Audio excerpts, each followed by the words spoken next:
તો આગળ વાત સાબરકાંઠાના હિંમતનગરના તાલુકાના તખતગઢ ગામમાં વિવિધ વિકાસ કાર્યોનું ખાતમુહૂર્ત યોજાયું હતું। હિંમતનગરના ધારાસભ્ય વિનેન્દ્રસિંહ ડી ઝાલાના હસ્તે ₹51 લાખના વિકાસ કામોનું ખાતમુહૂર્ત કરવામાં આવ્યું। ગામમાં વેસ્ટવેર, ગટર લાઇન, પેવર બ્લોક તેમજ પ્રાથમિક શાળામાં મધ્યાહન ભોજન રૂમ અને આરોગ્ય રૂમ સહિત અનેક વિસ્તારોના વિકાસના કામો હાથ ધરાશે।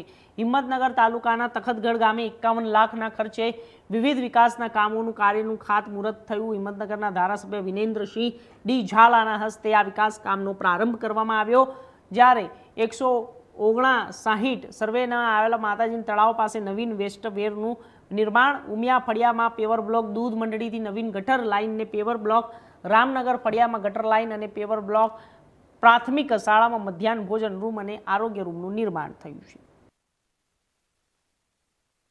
આજરોજ તખતગઢ તાલુકે હિંમતનગર મુકામે તખતગઢ ગ્રામ પંચાયત અને તાલુકા જિલ્લા પંચાયત અને રાજ્ય સરકારના સહિયારા પ્રયાસોથી કુલ 51 લાખના તખતગઢ ગામના વિકાસલક્ષી કામો કે જેવા વેસ્ટવેર, બ્લોક, આરોગ્યની સુવિધા, મધ્યાહન ભોજનની રૂમ એમ વિવિધ કુલ કામોનું ખાતમુહૂર્ત ત્યાં કરવામાં આવ્યું અને ગ્રામજનોએ એમાં ઉત્સાહથી ભાગ લીધો અને ઝડપી અને સારું કામ તાત્કાલિક પૂરું થાય અને ગ્રામજનોની સેવામાં એ ઉપલબ્ધ થાય એ માટે બધાએ કટિબદ્ધ રીતે ઉપસ્થિત સર્વે વડીલો, ભાઈઓ, બહેનોએ એમાં સૂર પુરાવ્યો।